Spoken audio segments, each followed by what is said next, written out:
It's the Hoffman Show on a misery Monday. Haven't had to say that in a while. A magical run has come to an end. Commander's season is over with a huge loss yesterday to the Philadelphia Eagles. An absolutely amazing run that we'll celebrate and think about and break down for a long time with thoughts like nothing but positive thoughts. I mean, it's just a tremendous run by a very special group, a brotherhood that was on full display so often throughout this magical season. But ultimately, they came up against an absolute behemoth of an Eagles team yesterday. And we are mostly going to take your calls today with a couple of exceptions. We will do first and 10 here in a moment with some thoughts from me on the game, some thoughts on the season, and then some thoughts on the game. And then coming up at 5 o'clock today, you will hear live from Dan Quinn and Adam Peters as they address the team. We'll also try to sprinkle in some of the sound from locker clean out. The reporters are in the locker room or were in the locker room a little earlier today. A lot of those clips are making their way around the internet, so we will peruse and scope. And it's going to be Anthony. It's a lot of stuff for you over on that side of thing today. And our guy's feeling a little bit under the weather, so you're gonna be all right to cut sound, answer the phones, do all the things you got to do. I think so. Okay, you still got some energy to you. Yes, sir. Even though you're a little under the weather, Anthony's battling over there with a smile on his face as he is wont to do. And with that, let's get the step one, if you will, rolling here with first and 10. It's time to get the breakdown started. 1, 2, 3, First up, 10 observations. Just took his eye and just boom, put it right on the ground. It's first and 10. Let's roll right into it, because number one in our first and 10 today is that it was very simply a bitter way for that to end. There is no issue, no problem with Washington losing to Philadelphia, because Philadelphia is a significantly more talented football team. Washington is a team without many stars. I think Terry elevated this year to superstar status and is one of the 10 best guys at his position in the sport. Jaden obviously played at a top 5 level this season and had been for much of it, certainly this entire playoffs. He's playing outstanding ball. But Philly's got superstars everywhere, man. Jalen Carter might be the best at his position. Saquon is the best at his position. A.J. Brown is one of the best at his position. On down the list, Kenyon Mitchell, the way he played this year was outstanding. They just got dude after dude after dude after dude. And if you had gone down, giving it your all, your very best, putting on a performance that you could be really proud of, and you lose, okay. But to not give yourself a chance because of the turnovers and the mistakes that were made from penalties committed. I know that a lot of people don't like the Mike Sainristil call, but like things like that. Marshawn Lattimore, the penalty he commits on a 3rd and 13 wild scramble attempt by Jalen Hurts, and you commit a PI in the end zone. Like, those types of things do not give you a chance. And if that's also who you've been, a high variance team that gets away with some stuff sometimes, or Jaden bails you out, okay. But that's not who they've been. They've been a clean football team. They did not commit a ton of penalties this year. They did not turn the football over pretty much all season. They had like 19 turnovers all year, and 9 of them were in 2 games against the Philadelphia Eagles. It's no way to win. And thus, they didn't yesterday. With that said, number 2 in our first and 10 is that the Eagles are a much better football team, and that's what happens sometimes when you play better football teams. Better teams, better talent makes you do things that you don't normally do. And there's no doubt that the way Washington played yesterday was influenced by the fact that they felt like they had to do a little more. Logan was great this morning on Take Command. He was obviously there on the sidelines as part of the radio broadcast yesterday. And Logan talked about how, unlike the Detroit game, where there was just a calm coolness about the entire team, a confidence, yesterday felt a little different. That as things started to go and Saquon hits that first run and all that kind of stuff, that there was a tension within the team, and a tension on the sideline, and a tension about how they played, how they looked on the field that was different. They felt that Philadelphia crowd. They knew how good Philadelphia was because they'd experienced it. And as things start to snowball and you're going, oh, God, here we go again. We're on for a wild ride. they just couldn't settle in. And, I think the Diame fumble and the Eckler fumble are two prime examples of this, where guys are just trying to do too much. Diame, if you catch that screen and you're going and you have a chance to get upfield and just bury your head and get an extra 3-4 yards, fine. You don't need to circle back and extend that play out. The Eagles are way too fast defensively, and they catch you, they string you out, and then you get Bond and DeJean able to get in there and get that punch and hit combo and knock that ball out. So when you face better teams, you do things typically that you don't normally do. You press, you get forced into it by the game script, you start taking chances, and lo and behold, next thing you know, if those chances don't hit, you are spiraling the other direction. And the downside is not worth it, especially early on in the game. But they're in that thing. Despite all that, they're in it until that Eckler fumble. That's not to put it on Austin. Had they not had some of the other issues, then maybe that's not as problematic. But they're still in it until that moment. And that's kind of when it all went terribly wrong.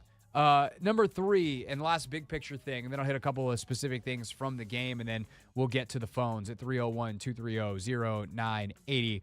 This season was a season to remember, and I think the thing that is so great about it is it's not just a team that kind of mundanely won a bunch of games. Like, the Chiefs are having a season to remember, and if they cap it off with their 3rd straight Super Bowl, then that will be incredible for Kansas City fans. But I don't think there's a ton of moments this year that Chiefs fans are like, oh, yeah, that was my favorite part of the season. It's like, yeah, we won, and then we won again, and then we won again. There's no excitement to it. There's no story arc. It's just like, I guess, the blocked field goal against Denver. Isaiah Likely's shoe being too big in week 1. Like, they got a lot of those things that I guess are defensive stands. But think about how many moments this season had. The Hail Mary, J-Mo's winner against Philly, the overtime drive against Atlanta. Obviously, the number one of them all is the Hail Mary. And my favorite moment of the season in the moment, until the context, it makes this one that'll probably get lost to the history books, is the Terry touchdown against Dallas. Obviously, that's in the middle of all that chaos with the kick return and the missed extra point and all that kind of stuff. But in that moment, because it's the next time we're in the stadium after the Hail Mary, to see Jaden author another magic moment, this one to Terry, like, that was incredible. I'll never forget looking down at David Aldridge being like, is this what we're in for the next decade with this kid? This is incredible. And so those moments are, no matter how this season ended, first round loss to Tampa, second round loss to Detroit, or what ultimately happened, getting blown out by Philly in Philly, if it had been a close game, whatever.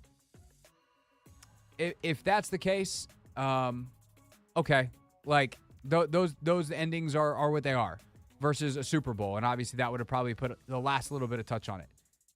But those moments that we got to experience this year, together as a DC loving or football loving community that has had almost none of those moments for 30 years. That's what this sport is all about. That's why football at its best is the best. Is there's just something about it that is so magical, that is so captivating. It takes the team. Because it takes the team, we all feel like we're a part of it. And the fan base this year was incredible in so many ways. And I, for one, am appreciative as someone who talks about the team and gets to interact with you guys on a daily basis.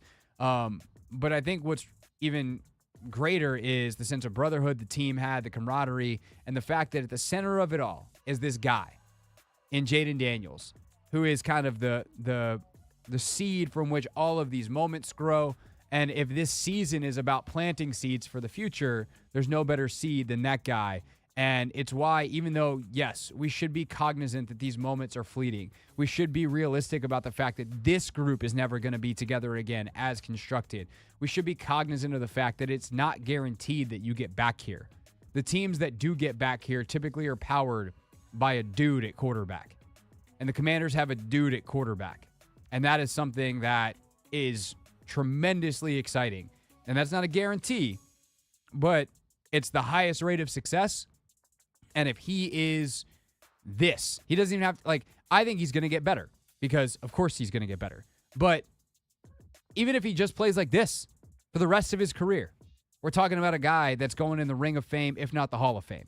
That's how good he was as a rookie. So that is tremendously exciting. We'll see how he continues to grow. We'll see how they continue to build around him. But it is just worth mentioning how special this was, and that even the winning, the moments, it all, thanks Washington Commanders for a great 2024 season. Can't wait to see what you guys do to build it up and make another run at it next year. Before we get to next year, though, we got plenty of offseason talk coming here over the next couple of months. We'll be on top of everything, and we are going to do a little bit more game review. Let's get into some of the details from the game next, and then we get to your calls at 301-230-0980 on the Hoffman Show on the Team 980, and always live on the free Odyssey app.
right, we'll get to your calls. Phone lines are already starting to fill up at 301-230-0980. But let me roll real quick through some thoughts from the game. As we wrap up our 1st and 10, again, Dan Quinn, Adam Peters, live press conference at 5 p.m. here on the team, 980. Number 4. The Commanders got out-hit yesterday for the first time in a long time. I cannot remember, in fact, the last time that I was like, oh, they definitely got out-hit. Games like Pittsburgh and Baltimore, they were pretty even, but where you're just like, man, the Commanders are the nail, not the hammer on this day on the gridiron. It was really impressive by Philly. And Philly is not only talented in terms of how fast they are, but they are ball hawks. They get after it. They're trying to rake the ball out at every turn. The 4 turnovers are not an accident. So there's just a lot of really good stuff that the Eagles do, and the physicality that Washington aspires to. It's not like they played with none of it yesterday, but man, they did not get enough of what they normally get. And Philly was able to return the favor, and being able to go toe-to-toe with a team like that is ultimately the goal. And in some ways, it's good that they saw that laid out ahead of them, because they know the level that they have to get to, because Philly's young. They're not going anywhere. This is a team that you're going to have to get through for years to come in the NFC. Number 5. Zach Ertz was freaking awesome yesterday, and Cliff Kingsbury did a great job of knowing where the weakness was in Philadelphia's defense, and that was with their middle linebacker, Oren Burks, who is a career special teams player who's playing for Nakobe Dean, who got hurt a couple of games ago. So with that injury, they had one matchup they could attack, and they went back to the well, back to the well, back to the well. And Jaden was fantastic in the middle of the field yesterday. I think about that ball he threw to Diami on the first drive, that 2nd and 16, where he just laces a beautiful tight window throw to Diami. And then they did a good job in big situations of getting man-to-man coverage for Ertz and letting him win. And Zach showed out. And Ertz today told reporters that he is not ready to retire. It kind of sounded like it after the game last night. There was like a finality to it, but he was just talking about the season apparently. He said he wants to come back. And he said last summer that he only wants to play for Cliff if he can help it. And he said yesterday after the game, he wishes he was 22 years old so he could play with Jaden the rest of his career. I'd bring Zach Ertz back. I think he's earned it. And I wouldn't necessarily wouldn't preclude me from finding another tight end or increasing Ben Sinnott's role in next year, because he's got to obviously produce more as a 2nd-round pick. But man, good job, Zach Ertz yesterday. Number 6. My only question is, was that at the expense of getting Terry McLaurin involved? That was as uninvolved in a game plan as Terry has felt in a long time. And I don't love that, considering the game. Terry showed his worth on the touchdown pass, which, by the way, is a slant from the right side. It is only one of 8 snaps he took from the right. 40 of 48 snaps for Terry that were pass routes run, he did from the left side. Or actually, I think 40 or 48 snaps totally out in the game were snapped from the left side. Some of those numbers are a little affected by the fact that they're in some more hurry up than typical, like they're true hurry up, where they're not going to run guys across the field. They're just going to line up and go in their fastest version of their offense. And in that, Terry's on the left, and that's fine. But I would have liked to see a little bit more Terry in the slot, Terry getting touches early, and find ways to get him the football manufactured, because him getting the small number of targets he did, 3 yesterday, is just not going to work. It's just not going to work in the game plan moving forward. They've got to find ways to get their electric playmakers the ball, and they obviously didn't yesterday. So that was that. Number 7.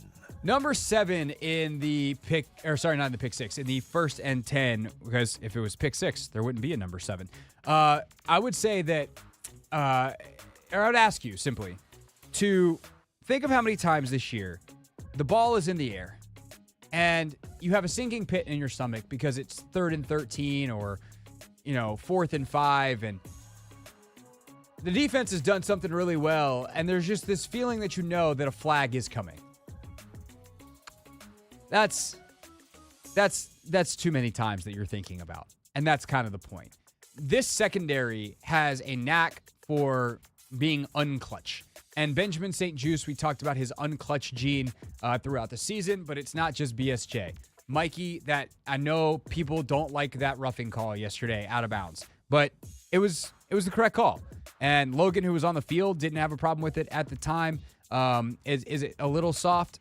For sure. but technically it's correct. And apparently there's some picture floating around Twitter that proves that it was incorrect. It wasn't. I saw the video on the broadcast. If it shows Saquon Barkley in the air and Mikey hitting him, it's because one foot has already hit.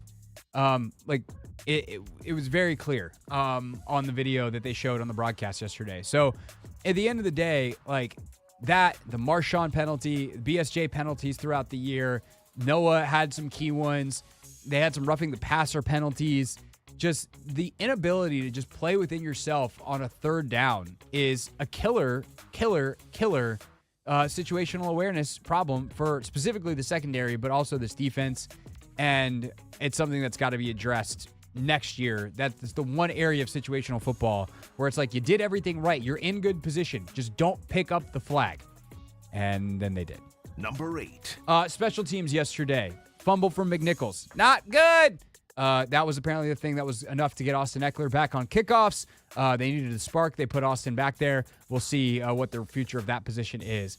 They gave up a big return that put the Saquon run, quote-unquote, only at 60 yards. That probably would have been an 80-yarder anyway. But they do not acquit themselves well in the kick return game yesterday. The one special teams positive was Tress Way had that fake punt. That was awesome. Also, I was yesterday years old when I learned that Tress Way was right-handed. He's a left-footed punter who threw his trick play right-handed. I didn't know that. I've covered Tress Way for 10 years. Now I know.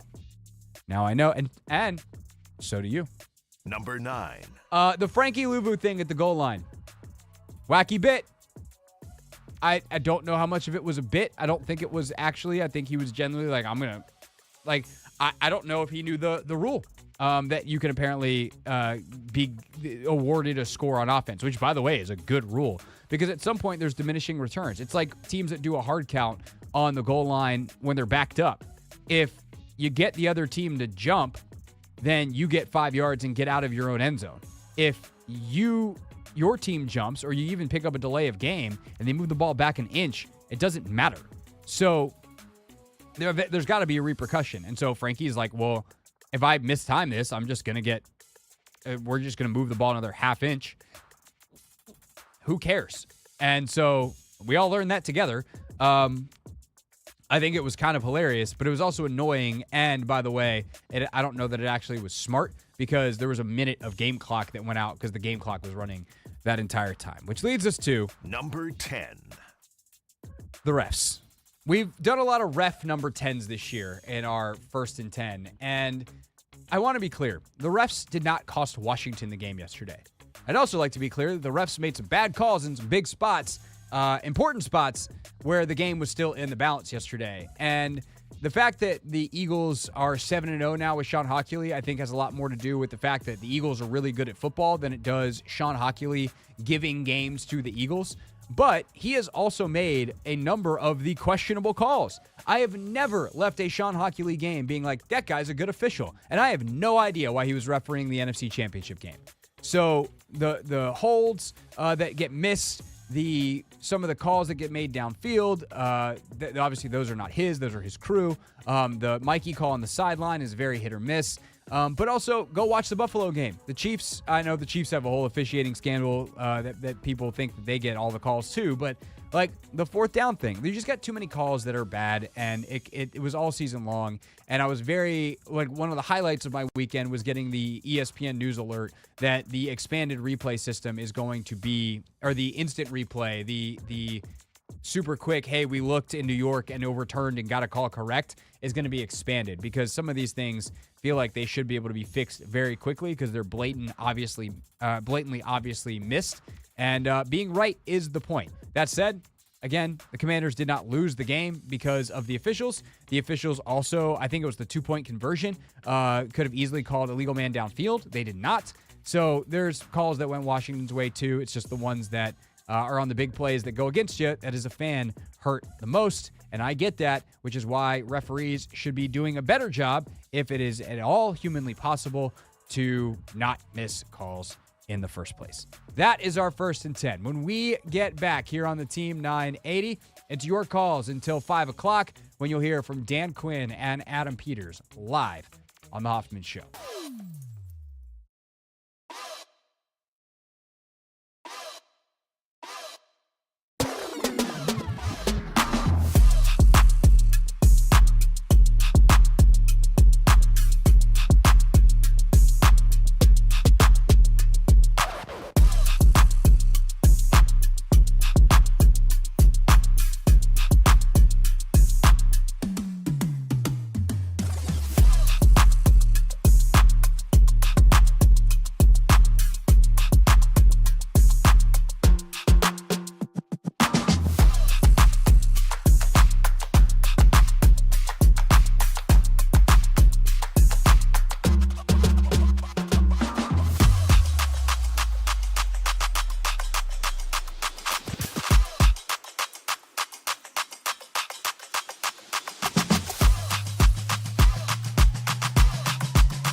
It's the Hoffman Show. We're on the Team 980, always live as well on the free Odyssey app.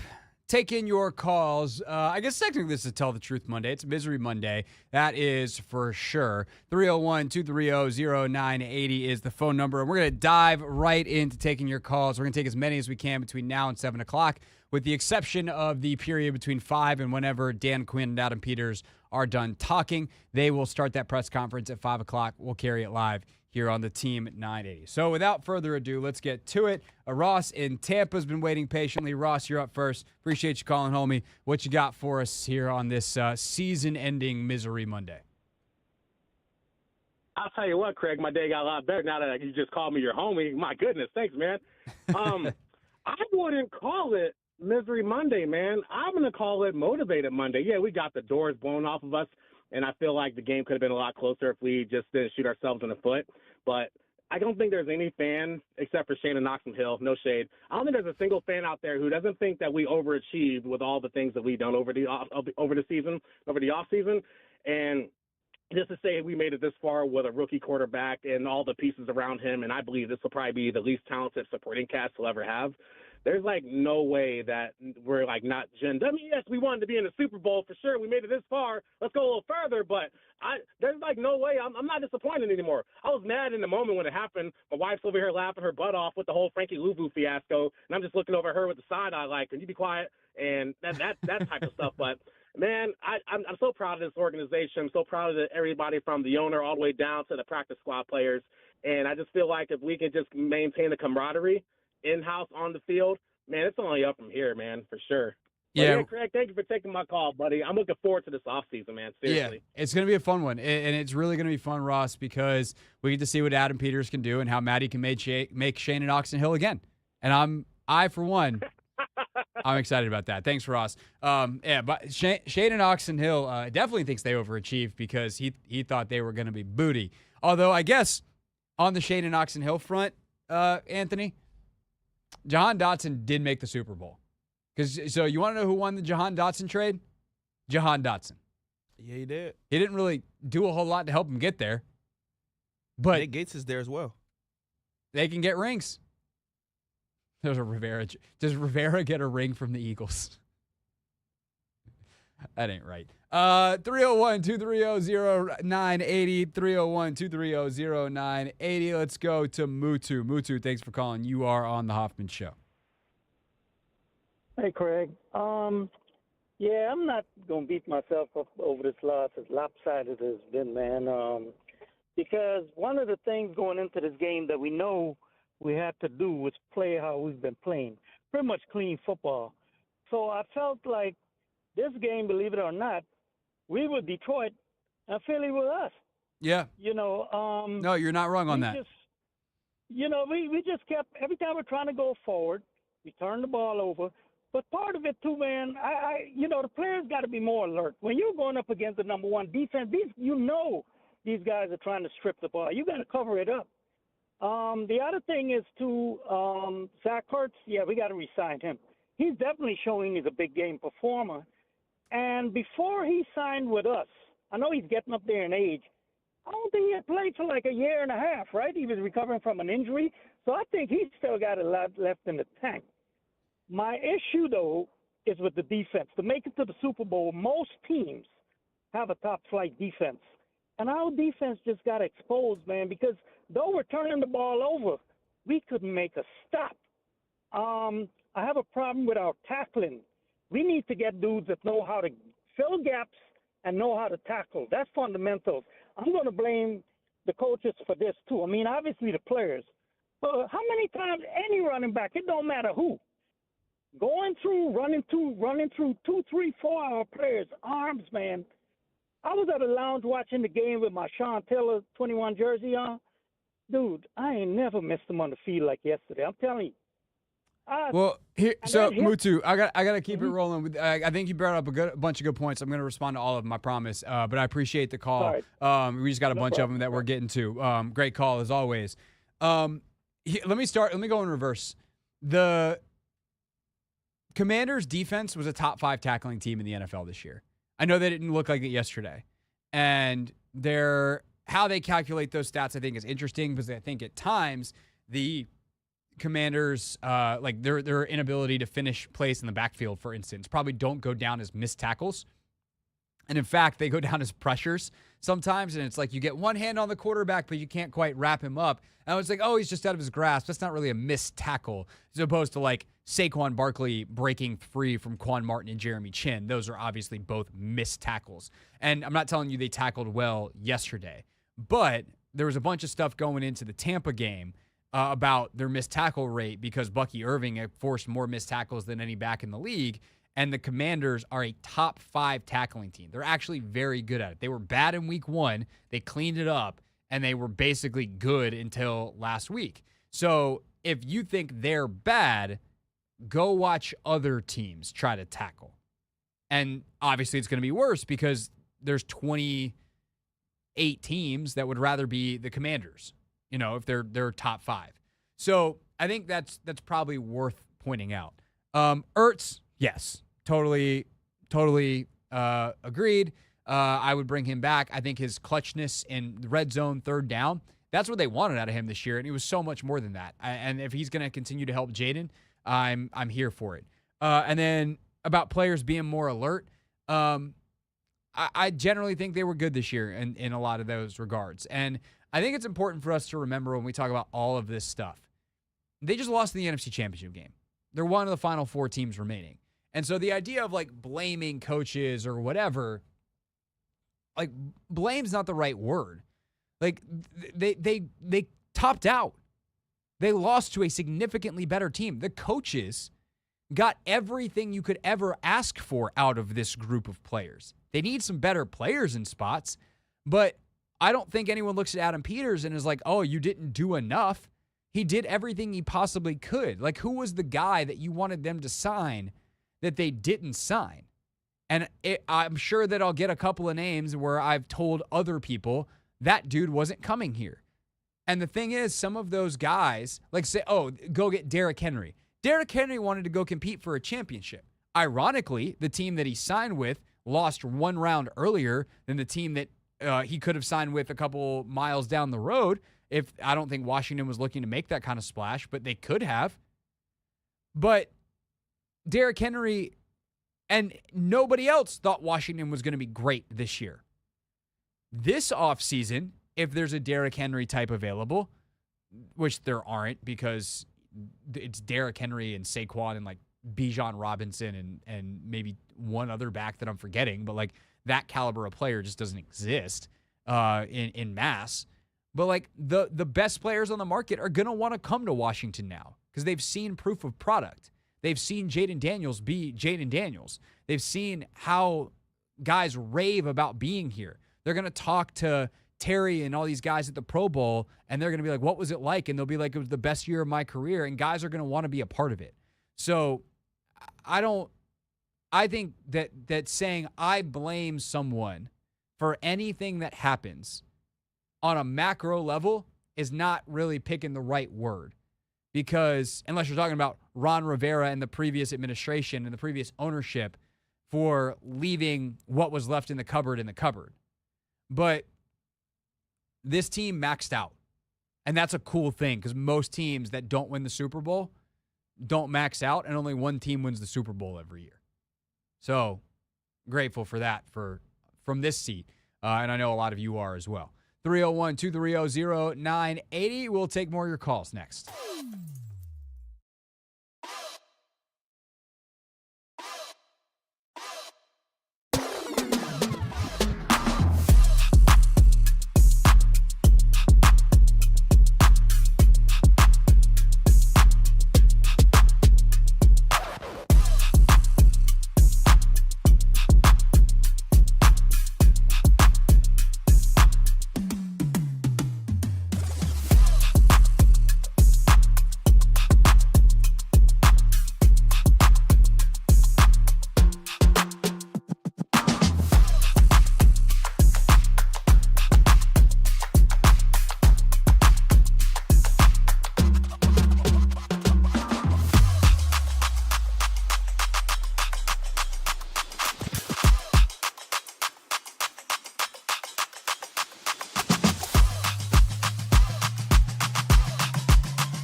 It's the Hoffman Show. We're on the Team 980.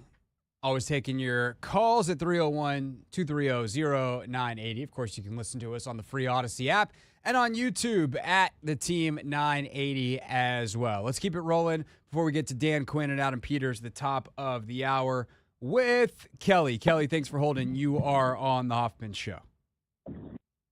Craig, hey. What's going on, thanks for Kelly? the call, man. Hey, man, yesterday was a microcosm of the season. You know, if we go back 20 weeks, we had two questions.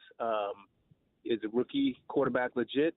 And then can we build a character, an identity to the team? And so fast forward 20 weeks, I think we checked both of those affirmative because the rookie was dealing in the first. In the game, he was ready. You know, the moment wasn't too big for him. As a matter of fact, when we pulled that game within 14-12, he just kept responding to what Baltimore was doing. I mean, what the Eagles were doing. I was like, oh, okay, this kid is really. I mean, I knew he was legit, but he's legit on a big stage.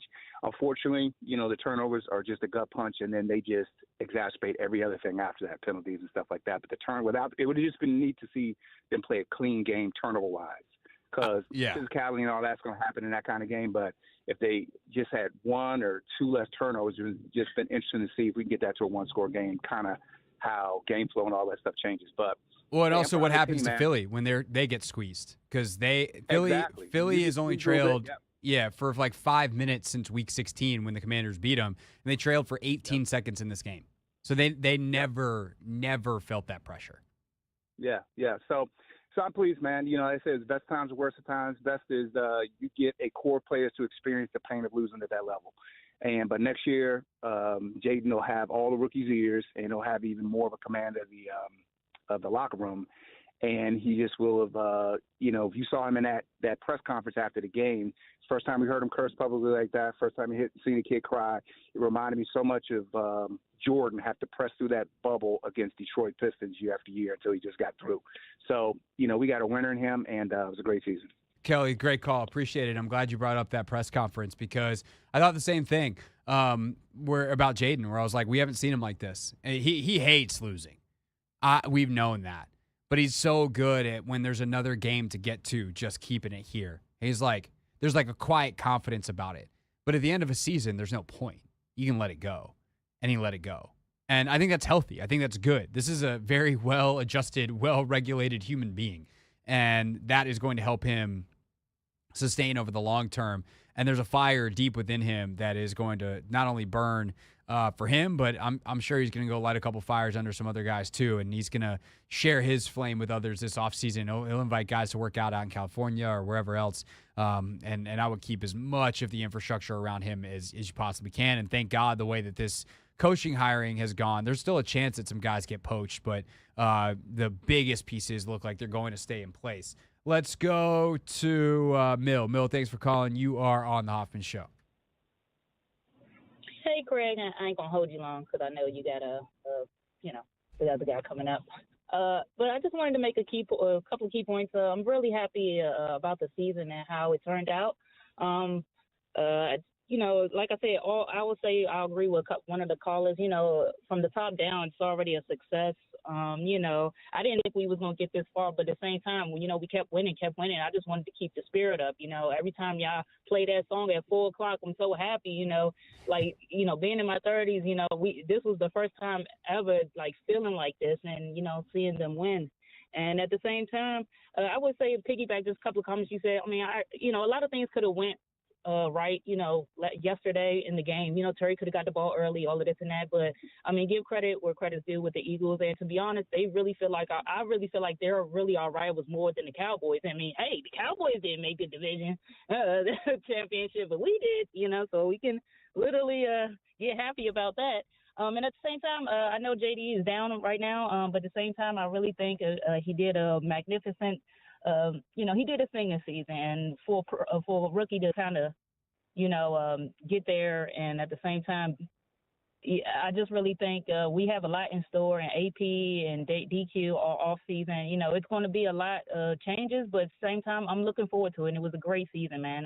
So thank you so much for taking my call, and hell to the Commanders, man. Great season, man. I appreciate that, and I love that perspective too of someone in their 30s saying like, "Hey, This is the first time I've ever gotten to experience this, because the reality is, as time goes on, that's true for more and more and more and more and more people. And I know there's a lot of longtime folks listening that remember the 90s and the heydays at RFK and all that kind of stuff, or the heyday at RFK. But you gotta understand, if that's you, that there's a lot of people that are much more in my age bracket that have literally never had this team be good in their entire lives.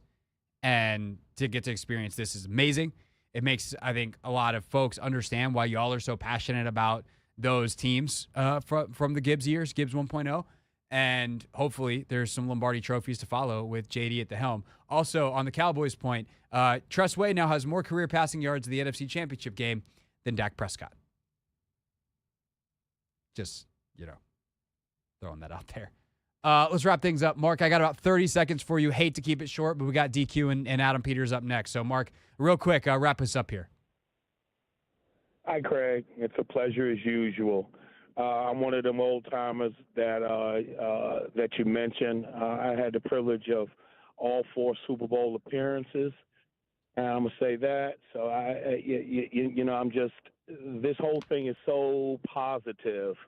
I think turnovers cost us the game, but even so, I think it was primarily we had gone through the first 2 turnovers. The last one, the Eckler thing, kind of killed us. We couldn't really recuperate.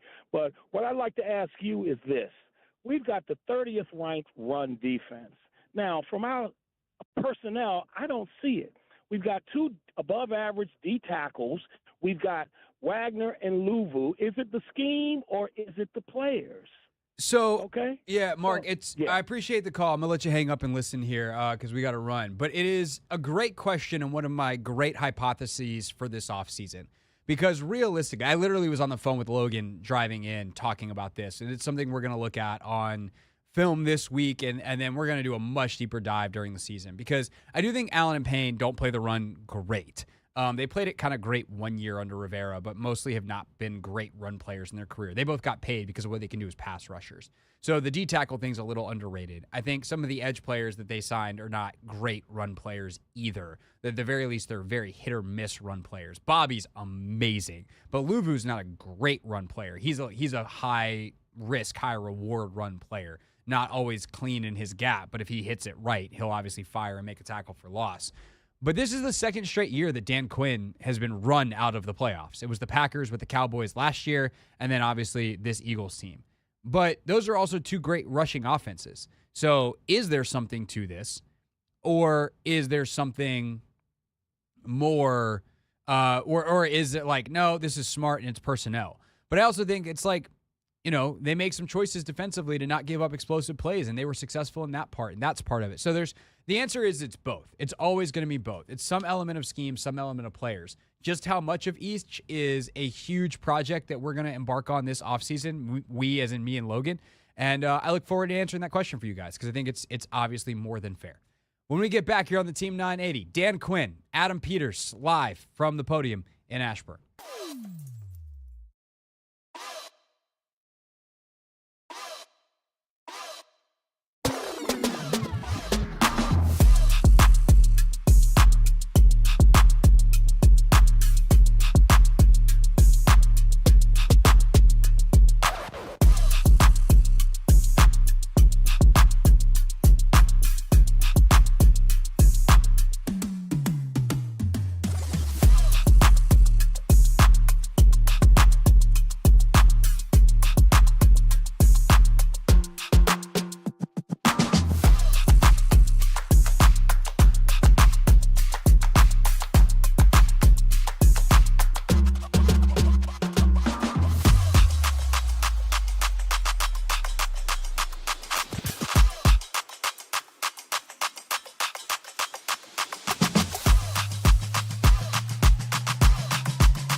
where Dan Quinn and Adam Peters are taking the podium. Here are those two men.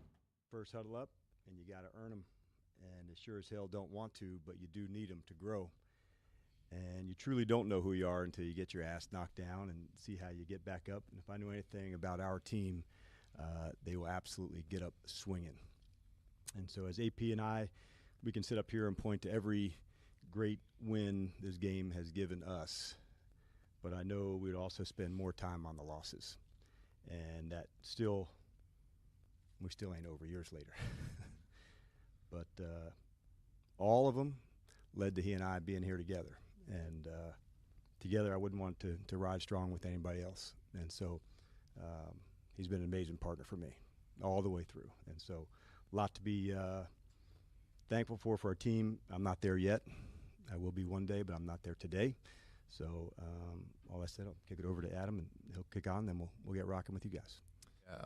Not a ton to add. Just really, like you said, it still stings. We're just still going through it right now. But I can say that although it's not where we want to be right here, sitting next to each other, I'm proud to be sitting next to you, and really proud of this team and what they did and this group of men, and just really thankful for them and how much work they put in, and just really a lot of gratitude today for that group. And that's probably the best way to say it. Just a lot of gratitude and disappointing ending, but very grateful for everybody. So you guys go ahead. This is to Adam and to DQ. We're less than a year of you guys really coming together.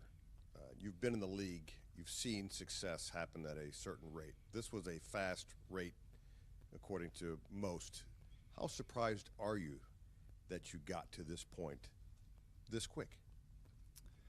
Well, I think when we got in here, we had a shared vision, and DQ did an incredible job of really instilling that into our players and bringing our guys together and creating a true brotherhood. And he said that when we started, the faster we can create that, the better we can be sooner. And I think he did an excellent job with that, and our guys did an excellent job buying into that and living that way. And so just really proud of how quickly that came together.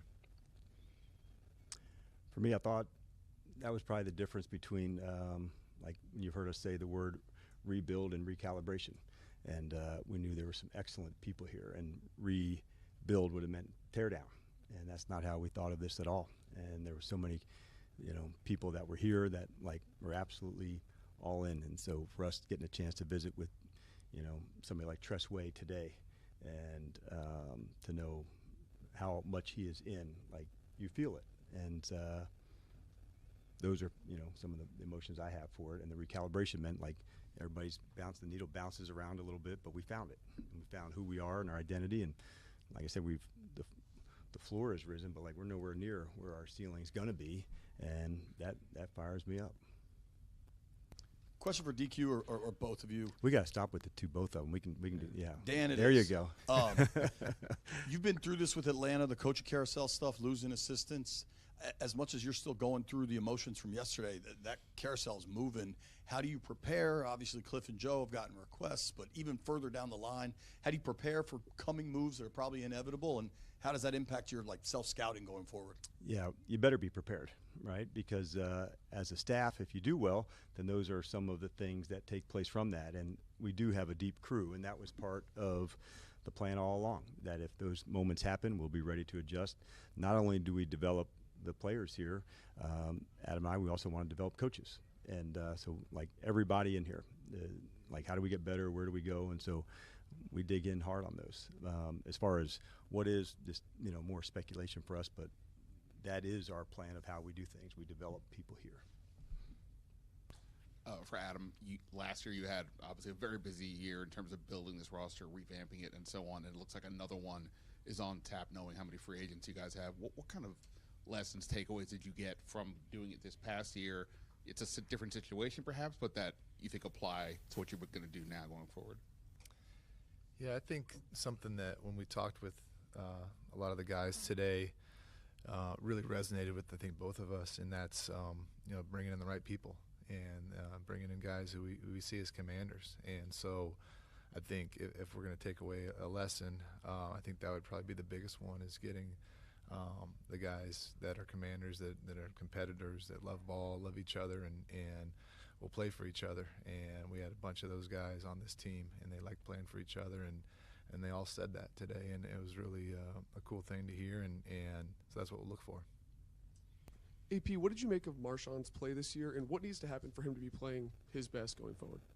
Yeah, Marshawn, he came into a tough situation. He did, and he was injured when he got here, and so anytime you come into a new team and you're injured, it's really hard to integrate, and plus you're coming in at the end of the season. So at the same time you're rehabbing, you're learning a new defense, you're trying to meet new teammates, and so it was a tough situation for him to come in. But what was cool was, we saw him get better, and we saw him get more acclimated, not only to the defense but to his teammates. And so really excited for him to have an off season with us and really learn the defense from the ground up, and really have that full runway of training camp and leading into the season, and looking forward to that.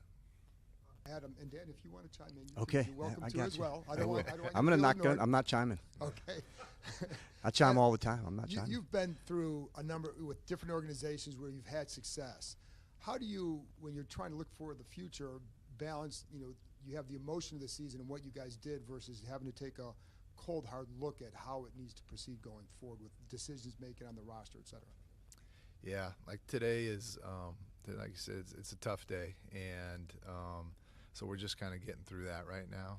And now once we turn that page, we'll meet with the coaches and really discuss where we want to go next. And our scouts have been working their tails off on the draft and free agency. So really, we're just about to turn that page and really sit down with each other and figure out how we can improve this team and get better for next year.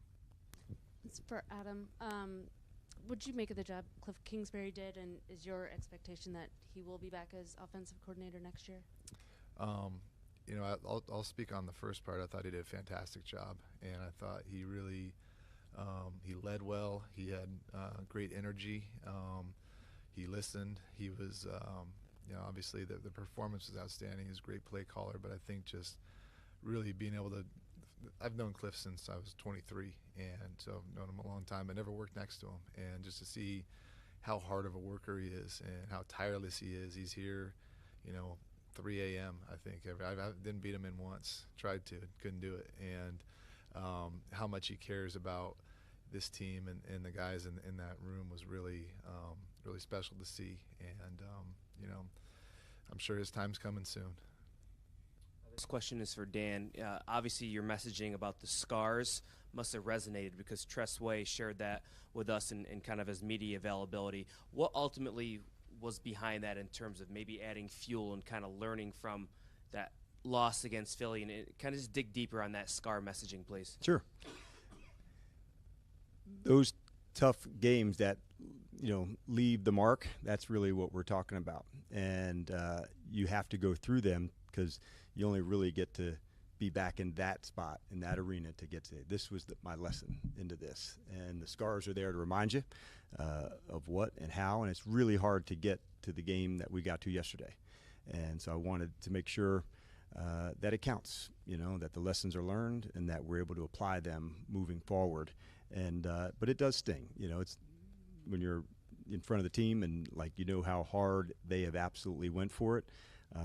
You never want to lose that reminder. Hi, Coach and Adam, but this message is for Coach.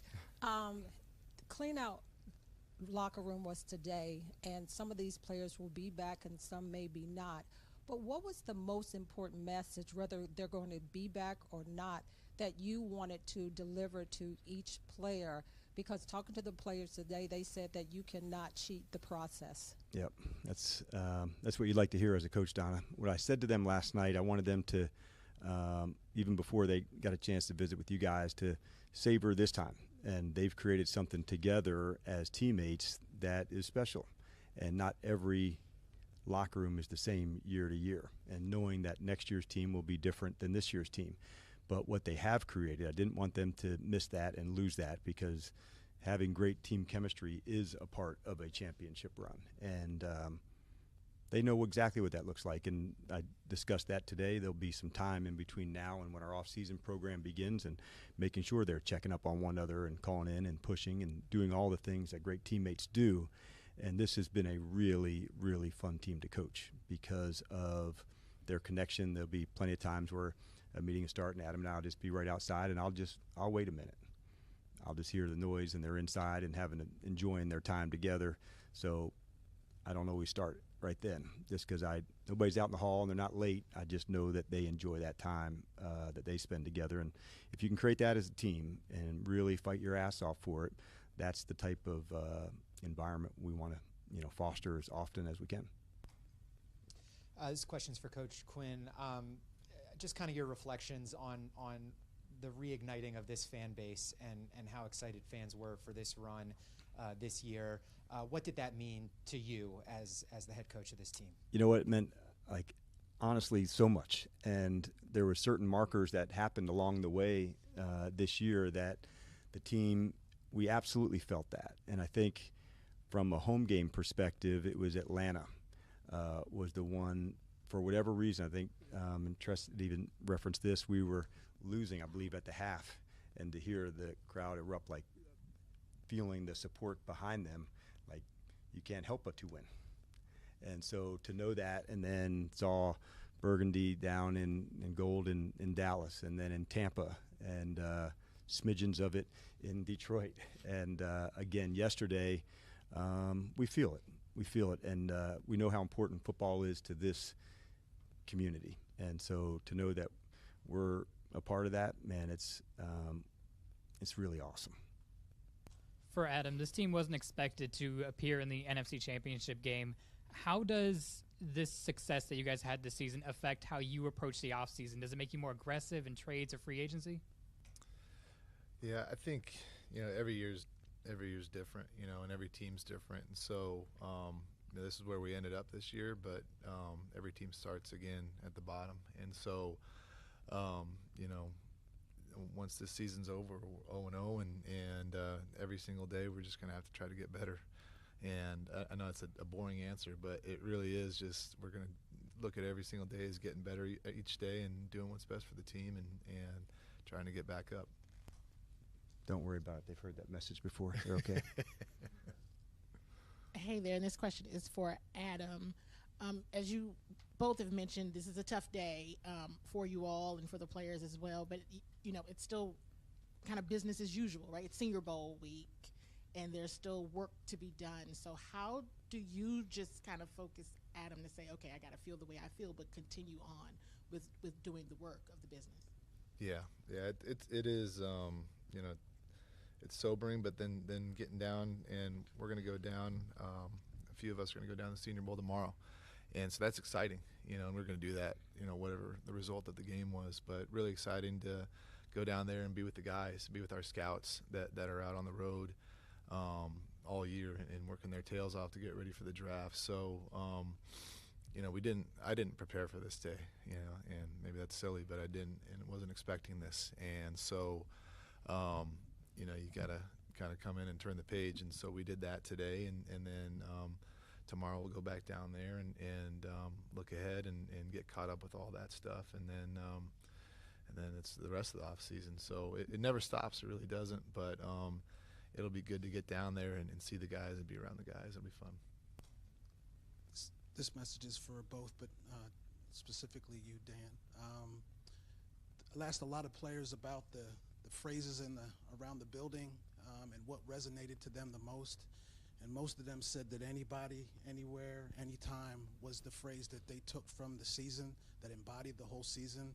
Some of them said it embodies how they're going to move forward in life.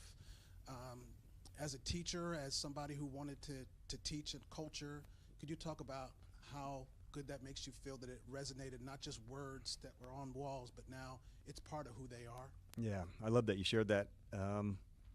Let's start with that. Anybody, anywhere, anytime. It's really the life of a competitor, and like if that's our central theme that we want here of competing, that's really where it started. you know, whether it's playing on the East Coast, night games, day, anywhere, that all of the opponents got the same regard.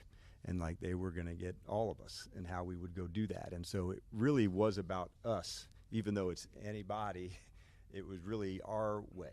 And this is how we will go do things. And so I wanted them to take that life of a competitor and apply it to our whole team. And in different ways, that's just how we would want to get down. And I'm glad that they shared that one with you today, because if there's one, that probably resonates with me as well into that spot. But it really is about us, even though the message has anybody, but it's like how we do things. Hey, Dan, I'm not asking about any individual player, but you brought in some veterans whose obviously first job was to play football, but secondly, help you guys kind of set the standard for yourself and for the team. Yes. Moving forward, how do you kind of balance and, I guess, value the veteran leadership versus building a football team that can win long term? Yeah. Some things don't show up on the stat sheet. They just don't. And people like Adam see that and understand that. It may not come in a metric or next-gen stat, but it shows up in a big way. And you've heard me use the word glue guys or great teammates, and all of those things can factor into what, you know, you're looking for to build as a team. So everything matters. And for teammates like that have a different role, all of them have an impact on winning, but their roles may be different. And so it'll always be a part of our equation. Adam, I believe in team first, and you've heard me say, like, the best part of our team is the team. And that's like a really cool thing to say as a coach, because it's not this group or that group or this one, like collectively the way they work together, like it's a really cool thing. This one's for Dan. A lot of players talked about culture, and it's one thing to implement culture, and it's another thing to have it continue to grow, especially as you get here and you acquire new guys. How do you make sure that your culture continues to flourish through the offseason and heading into year two?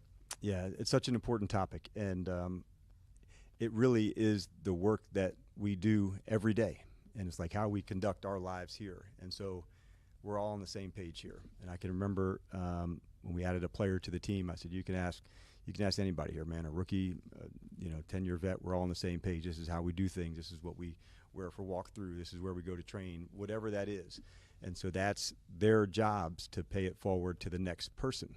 And if that's the new guy coming in, we have a process for what that looks like. And what I do love about a standard and a culture, like there's a certain level that we're all expected to. Hey, man, that's not to the standard. This is what we do. And so we like having that together. And, it'll be a really important thing from now. And 20 years, we'll look back and say, okay, in 2024, that began. How did it grow stronger?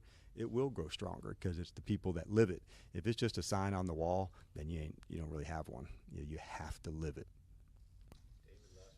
Good evening, gentlemen. Good evening. You're listening to Dan Quinn and Adam Peters live in Ashburn on the Team 980. Second opportunity to be a head coach, and you thought about getting a chance to do it again. I do this or I do that. Where did those expectations that you had for yourself come into play this year? And is there a spot where you already kind of know next year you want to get even better? Yeah, you asked some good questions. There's a lot that I want to get better at. I probably don't have enough time for that. But I would say coming in, I wanted to make sure that like all my focus, could be just on the team. And Adam has done a fantastic job of, as my partner here to go through it, like, day and night, that's where my eyes are. And that was really important to me, to make sure that like each meeting, whether it's offense or defense or special teams, that I'm in it, that I know it, and that I didn't have to worry about something else that would go on. And so having that going in, that was one of my top priorities, and knowing I would be at my best doing X, Y, and Z. And so I shared that with him to say, hey, these are, some of the things that are really important for me and what I need, to be successful. And he absolutely delivered on that, and then some. All right. Thanks, everybody. Thanks, guys. All right. We'll see you in April. That's what he thinks. No, Dan. We'll see you at the Combine. We'll see you before April. That is Dan Quinn and Adam Peters live on the Team 980. You just heard both men answering their questions in their season or ending press conference There's a chance that Peters could talk again at the Senior Bowl. Probably not because he just talked. But we will see the next time we hear from those guys. Certainly you'll hear something from them around Combine time, which is now just a month away. And it's kind of the wacky thing that we're not used to here because it hasn't been an issue in a long time. But you gotta do both. And luckily, I was talking about this with someone earlier today. Adam Peters is used to doing both. Like, he's been in Super Bowls and NFC Championship games, and that's been his life. AFC Championship games when he was back in Denver and New England, and having a team competing for a championship and continuing the scouting process is not the only thing Adam Peters knows, but it's almost the only thing Adam Peters knows. So I thought that was a good question by someone in there about kind of their timeline and the compressed nature of what they have to do of reviewing their season now and then getting into their offseason as quickly as possible. Peters kept going back to the phrase turning the page, and on his side of it, they've got to do that very, very quickly. But this is also something that is second nature to him, I would imagine, because of all his experience doing that compared to what we're used to, which is like, oh, let's see what happens in the coaching carousel and see what position coach that got fired needs to get filled and who they're going to hire. And then we can review the season and then the Senior Bowl and then no. It's now, we're already in it. We're at the Senior Bowl portion, and hopefully the staff stays intact. Sounds very much like they'd like to keep as many guys here as possible. When we get back here on the Team 980, back to your phone calls, 301-230-0980, 301-230-0980. We are taking your calls basically for the rest of the show as long as you guys are calling here on the Hoffman Show.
It's the Hoffman Show. We're on the Team 980, always live as well on the free Odyssey app, streaming live on YouTube too at the Team 980. Just heard from Dan Quinn and Adam Peters.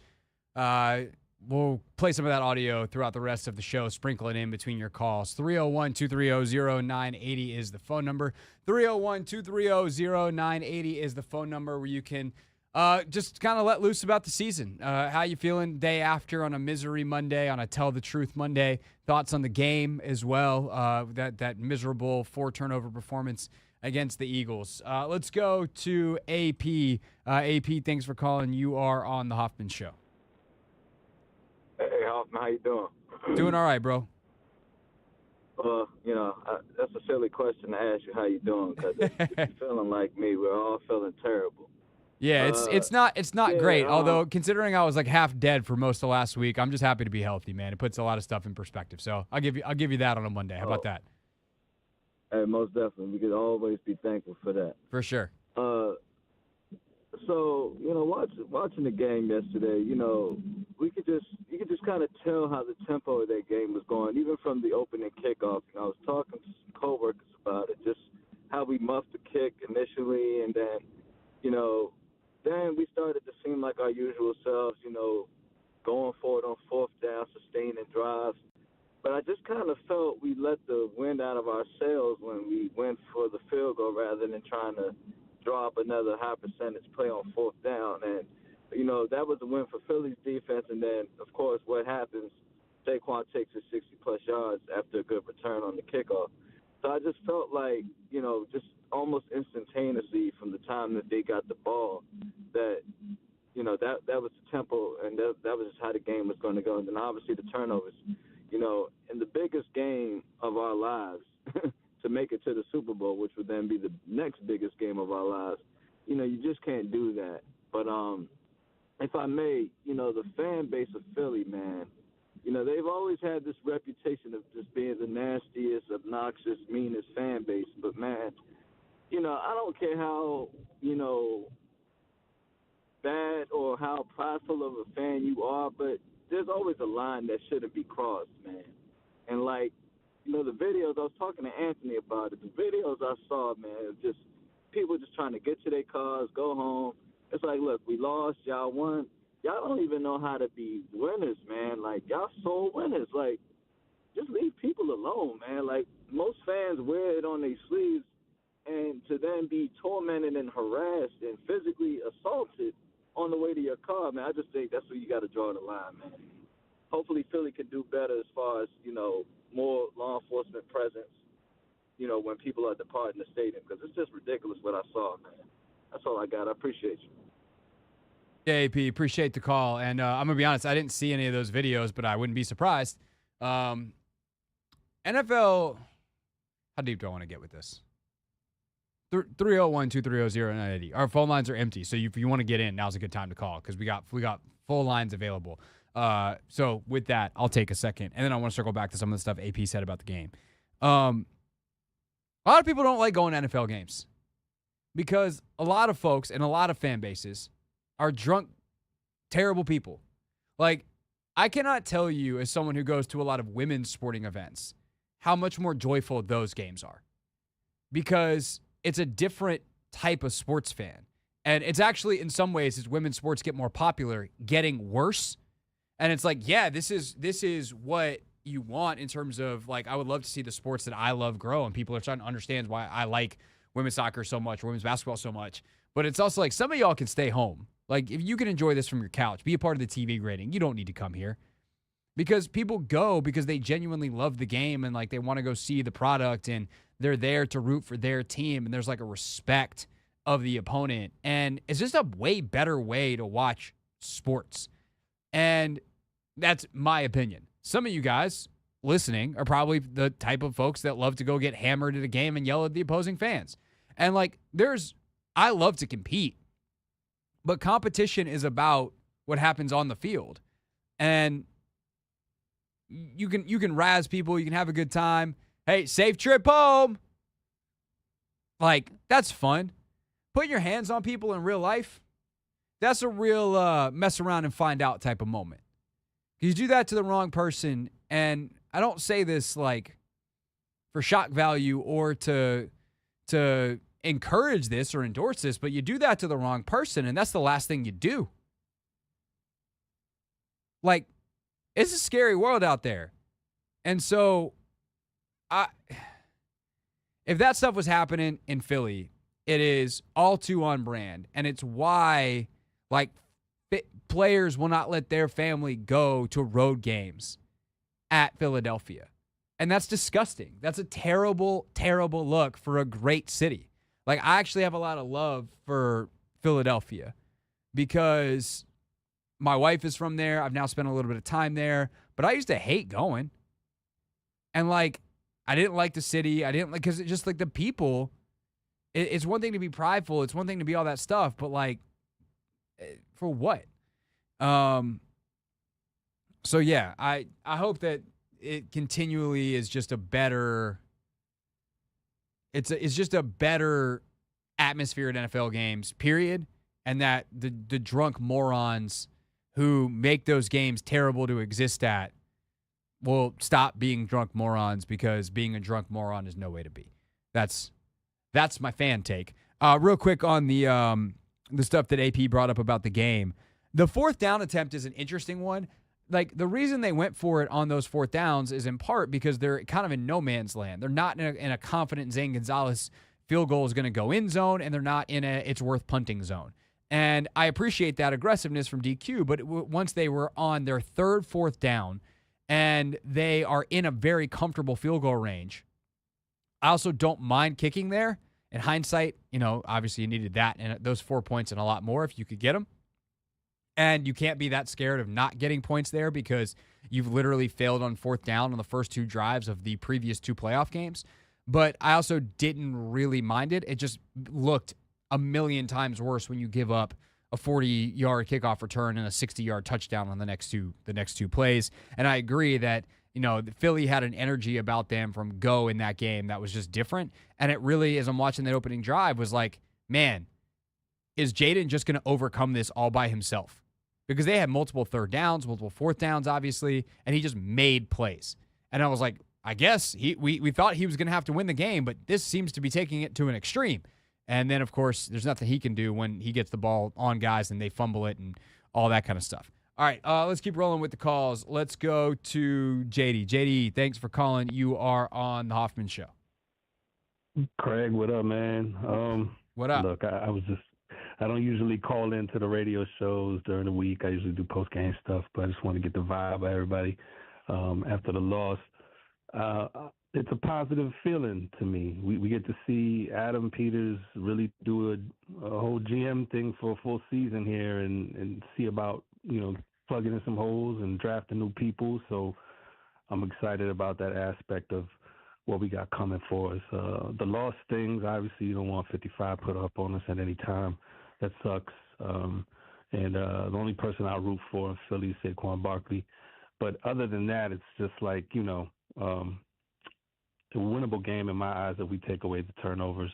We were looking to come back out of a hole there to score that one touchdown until the fumble happened. So there's that. I'm not going to pick apart every part of the game, but what I liked about is the fight throughout the whole season, man. This team did not give up no matter what kind of predicament we were in.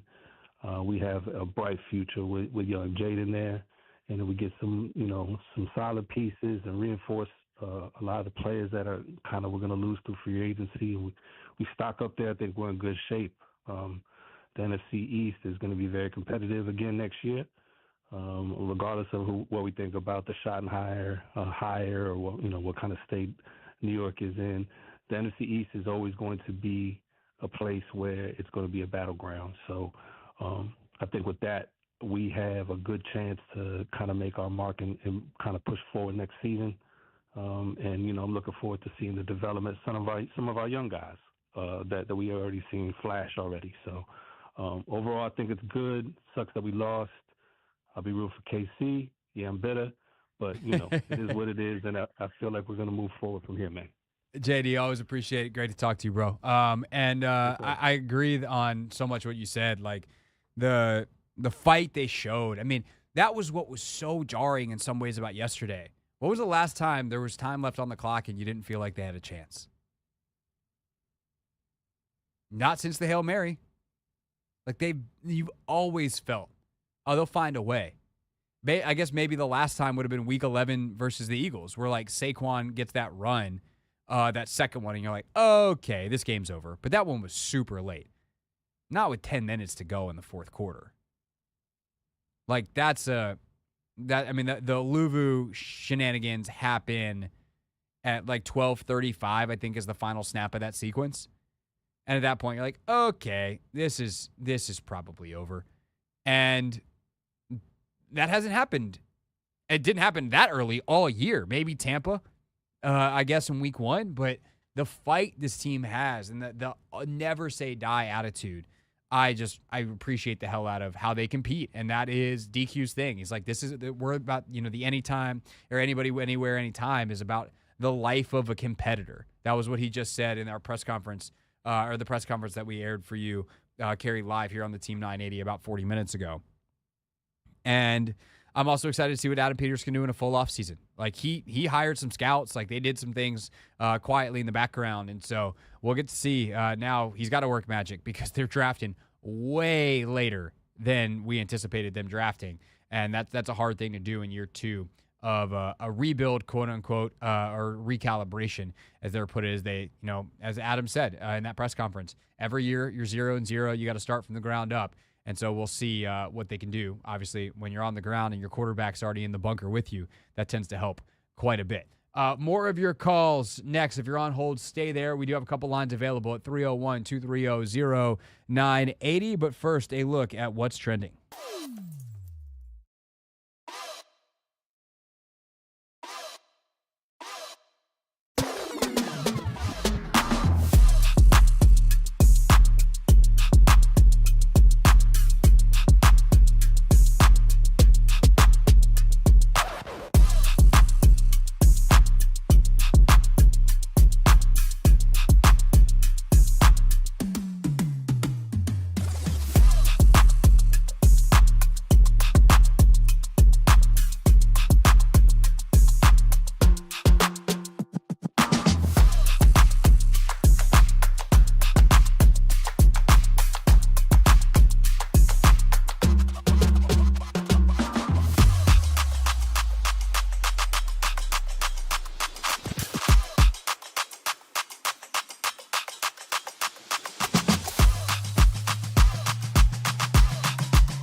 It's the Hoffman Show. We're on the Team 980, always live as well on the free Odyssey app. Streaming live on YouTube, too, at the Team 980. Going back and forth in the chat about the Commanders' cornerbacks. I'm sure that will be a topic of discussion over the next couple of weeks, if not months. So if you have anything that you want us to talk about this offseason or have any ideas for us this offseason, certainly open to it. You can email us. Just go to hoffmanshow.com, use the contact link. Also, you can shoot me a message on Instagram at hoffman.sports. I'm on Blue Sky. I'm on TikTok. I think those are, YouTube, obviously. Leave a comment somewhere. I read pretty much all of them.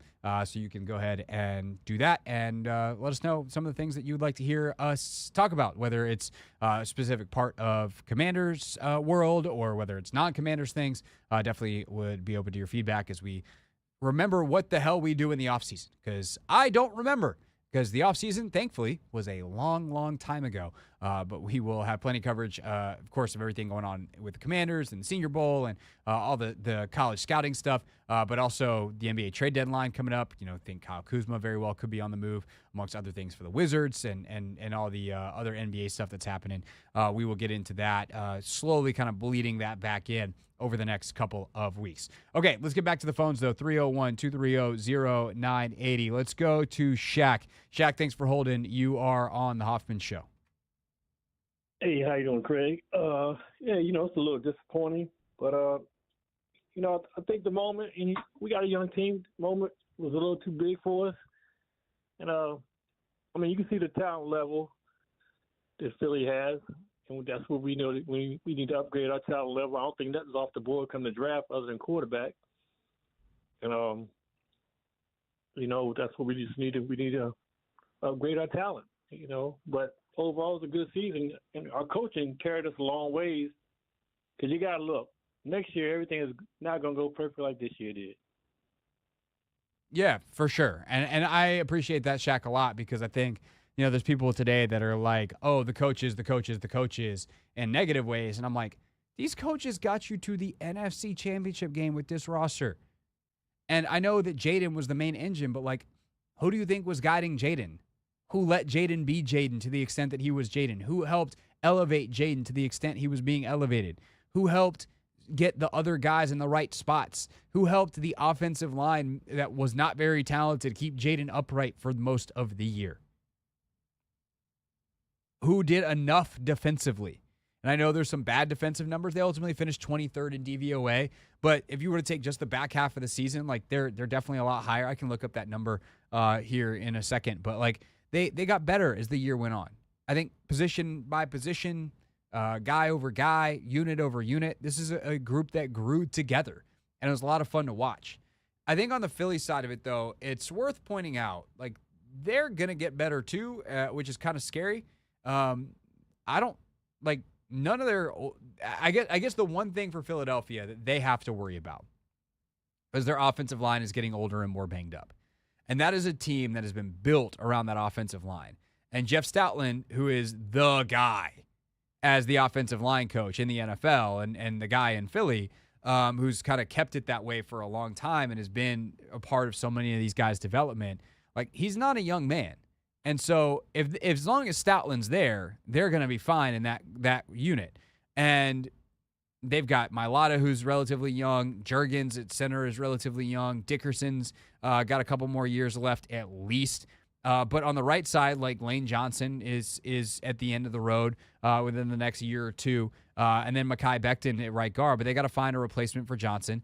And then what happens if Stoutland were to leave? I mean, the Patriots looked incredible for years and years and years along the offensive line. And then Dante Scarnecchia retired, and they were so bad that they lured him out of retirement. So things can change quickly in the NFL. That is the nature of things. Mailata had some injury problems this year for the first time. He's a big man.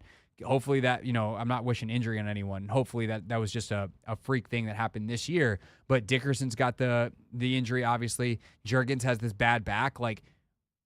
You just don't know. But by and large, Philadelphia is going to be good for a long time. They're the team you're going to have to get through. Now, if Jaden elevates to a different level, even than he got to now, and he's the best quarterback in the conference by a mile, maybe he's enough with some slight upgrades to get you there. But when you think about building the team, if you're Adam Peters, you got to think about building a team that has answers for Jalen Carter, that has answers for those receivers, that can stop the run. You know, Saquon, who knows when it goes sideways for a running back. But Saquon is obviously nowhere close to the end after just rushing for 2,000 yards this season. Saquon's not young, but he's not old. So I'm very, very curious to see when they attack this offseason, how many moves they make. Obviously, they always want to be about them. They want to build the team that they want to build. But in this division, in this conference, you've got to build a team that can beat Philly in the same way that Buffalo and Baltimore and a lot of these teams are trying to think about, hey, we know in the playoffs we're going to have to beat Pat Mahomes, and nobody's figured out how to do it yet. Not in the last 3 years. But they're thinking about it, and that's going to impact their team building in a way that's really smart, because if you don't beat Pat Mahomes, you don't go to the Super Bowl. Can't win the Super Bowl, which is the ultimate goal if you don't beat Pat Mahomes. And so in the NFC right now, where Philly's gone 2 of the last 4 years, and their core is wholly intact moving forward, because not only are these guys relatively young, or at least not old in the case of like an A.J. Brown, right? He's in his late 20s. But they're also paid and they're in good cap situations. Because the other thing that is a huge advantage in the NFL that Philadelphia has, that Washington will also have, thank goodness, is an owner willing to spend cash. If you are willing to spend cash early, you can sign guys early. You wind up paying them less in the long run, and you keep flexibility in your cap situation to always be ready to make the next move. And you can kind of just keep pushing some of that stuff off, and the right guys will come up at the right times, and you can push forward as long as you also draft well.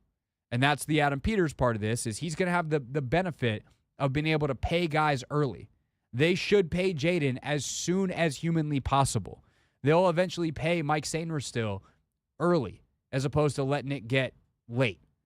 So when those guys come up, those young players that they draft and are good and they want to retain, they also need to make sure that they are filling the right spots in free agency, and then balancing all that out with continued young, cheap talent in the draft. That's how you stay good in the NFL. And obviously Washington is well positioned to do so. But they have a lot of flexibility because for the next 4 years, they will not have to pay their quarterback, the $50, $60, $70 million that he would be worth if he was on the open market because he is locked into that rookie contract he got last year after being the number 2 overall pick. It's the Hoffman Show. We're on the Team 980. We're always live as well on the free Odyssey app. When we get back, more of your calls at 301-230-0980.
It's the Hoffman Show. We're on the Team 980, always live as well on the free Odyssey app, and we are taking your calls at 301-230-0980. That is where you get in on a Misery Monday, the Misery Monday where the Commanders season is over.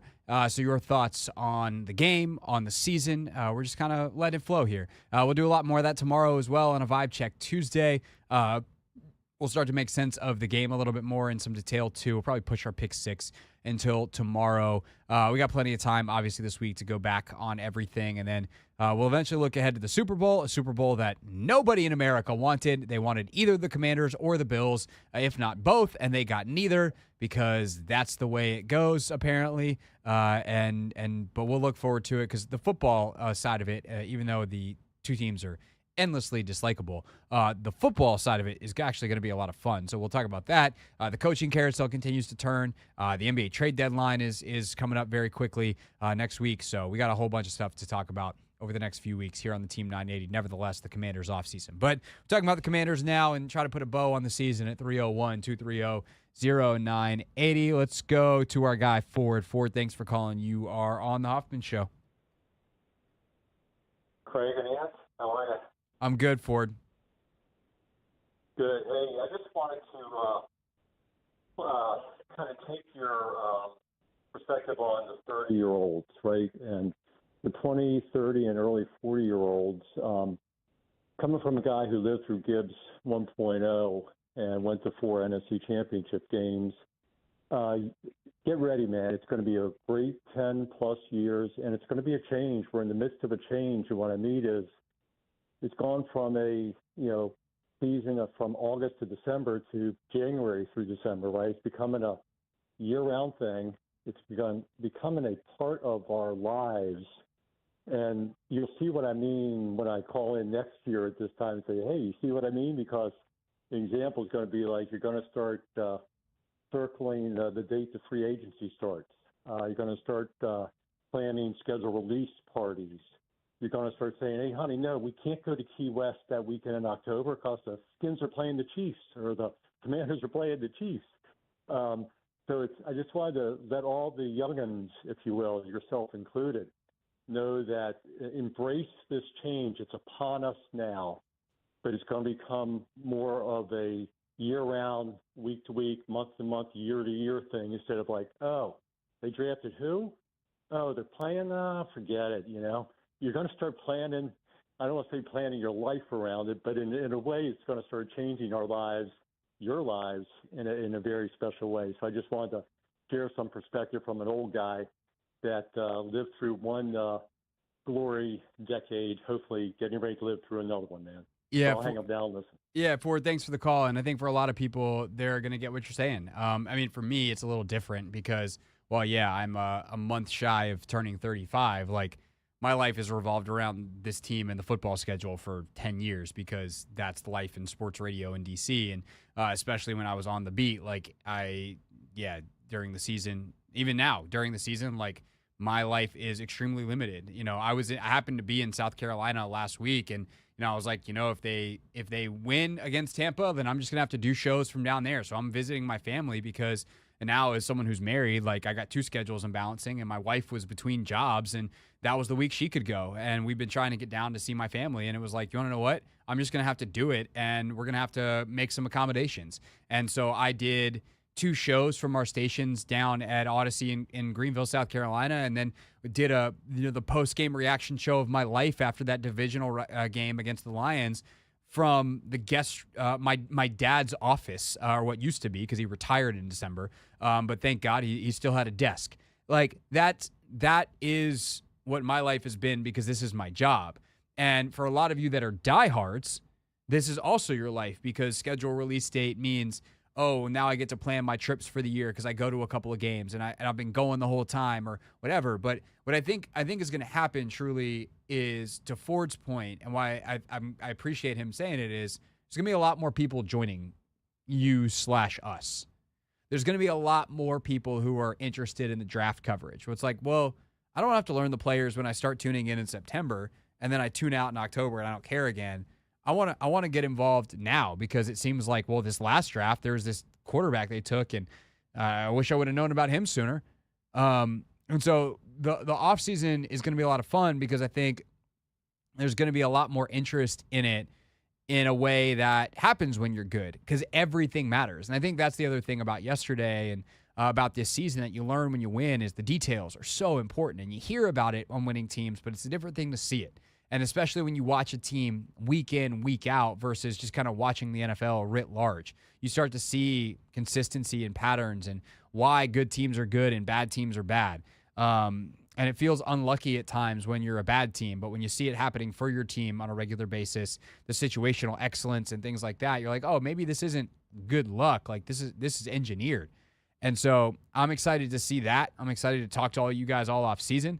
A lot of draft talk, obviously, a lot of free agency talk. We will get you ready for it here on the Hoffman Show and highly recommend that if you're not subscribed to the podcast, if you can't catch shows on the regular basis live or you can't catch the full show live, to make sure you're checking out the podcast as well so you don't miss anything as we have all of those great discussions here on the radio. 301-230-0980. Let's go to JB from Brooklyn. Brooklyn's in the house. JB, what's up on a misery Monday? Hey, Craig. I just wanted to revel in the season and thank you personally. I started to get back in the Commanders after a very long and depressing hiatus. And I saw a random suggestion from the algorithm from you, and just to have someone that is smart and breaking down stuff. And while I've been a fan forever, you and Logan have been really, really great of explaining things and making this the lens of really making this season special. I want to revel in what a special season this is. I am one of those old guys that graduated high school when the Commanders last went to the Super Bowl. And I said to my friend, I was talking to a girl, and he said, "Why aren't you watching the fourth quarter with my best friend?" Still my best friend. And I said to him, "Oh, come on. We've seen them our whole childhood. They're going to be back in the Super Bowl." And 30 years of misery later, and just how special the last 6 weeks were. My dad, you mentioned your dad. My dad is in a nursing home in Kensington Park. Shout out to everyone in Kensington Park Nursing Home. And I was driving. I doesn't speak anymore, but I went down to see right before Christmas to see the Eagles game. In 9 hours worth of driving for a 3-hour game, and Jaden and the team getting emotional, but Jaden and the team just like made my heart sing. My dad squeezed my hand when my grandmother was going through dementia. The last thing she would sing was "Hail the Redskins." My dad used to in the 50s as a 10-year-old go down to Griffith Stadium by himself and go hold the football for people that kicked for the kickers before the game, and just we had the 8 comebacks, the 8 like incredibly special plays are connected to these just magical moments. I want to thank you for being part of that, and just to have a team that reflects my values. It's not someone that I hate. I think that we got our coach, we got our front office, and we got our quarterback. I just saw I was skeptical because people I really trust in football were shipping for May, and he walked out, and I saw everyone in the green room, the way everyone in the green room treated him. I knew this was special. It was a special guy, and I just want to thank you. And a question for later is, what can we learn? What can we learn from the Chiefs? And what can we do to rise ourselves up from? I think make sure we're not the Bills or the Ravens. And what can we? It's a future question, but that's what I'm thinking about now. I'm not used to focusing on the football itself.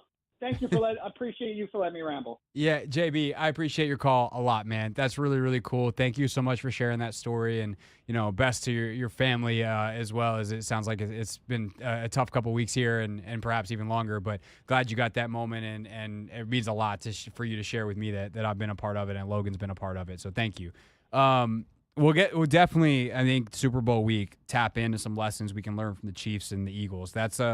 I wrote that one down. That's a good topic idea that we should definitely do. And I think we've done versions of that in the past, but it's a good reminder this time of year. And especially with Kansas City, like they're trying to do something unprecedented, 3 in a row, and they're doing it powered by a quarterback who is generational, and that looks to be what Washington has. And this is there's one point. I mean, there's so many just touching things JB said, and I think important things JB said about football and not football and everything. But the point that I want to pull out of that real quick, and then we got a couple more calls, and we'll continue taking your calls for the rest of the hour. Like, this is our show today, is just letting you talk about this season and what it's meant, and the game yesterday, and whatever anger, resentment, bitterness you might have about the way it ended. But whatever you got, like we're an open book today at 301-230-0980. But hearing JB talk about how the team finally reflects his values, and it's not rooting for a team owned by someone you hate. I can't tell you how much that resonates, of how many times I would go home to my wife and just be like, I cannot believe I have to talk about this stupid football team. And there's a lot worse jobs out there than talking about football, talking about sports. Like Van Pelt used to say when he did his radio show, he'd be like, man, this is hard work, but I don't confuse it. I'm not out here laying bricks. It's not intense physical labor. It's intense mental labor, and that's not nothing. But it's, at the end of the day, talking about sports. And when you're spending your time like that, sometimes it can feel really empty, because it's like, should I be doing something more meaningful with my life? And I know that's pretty deep, but it is what it is. And I think when you get calls like that from JB, and then you hear what it means to people, and you realize that you have a chance doing this to help be the connective tissue of a community of people who care about the same thing, and a chance to talk about something that brings people together, people in a community, people within families, people within whatever, like, that's really cool. And that is rewarding, and it makes it feel less empty. But so does just talking about people that deserve it, like Adam Peters and Dan Quinn and Jaden Daniels and Terry McLaurin and Bobby Wagner and Zach Ertz and on down this roster. There's a bunch of guys who work hard and are good dudes.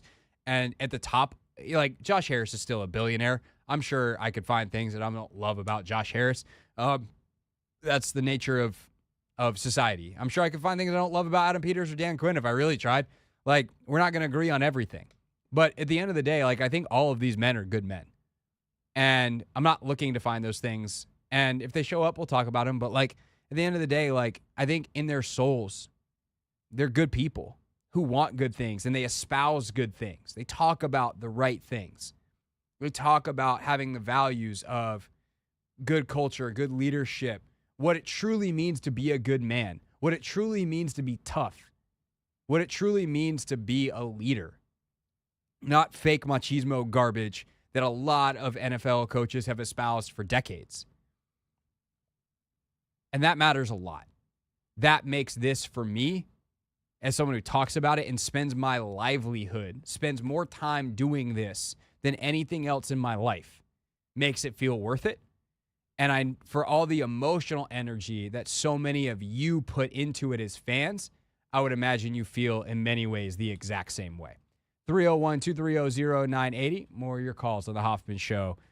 Next, but first, let's get the latest on the world in women's sports, presented by Wawa. Chicken how you wanna at Wawa, with customizable, crispy, or roasted chicken sandwiches.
It's the Hoffman Show. Final 35 minutes or so here on the Team 980. Always live as well on the free Odyssey app. You can give us a buzz at 301-230-0980. So we're just taking your calls all show long here, and we're going to keep it rolling with Billy in Miami. Billy, thanks for calling. You are on the Hoffman Show.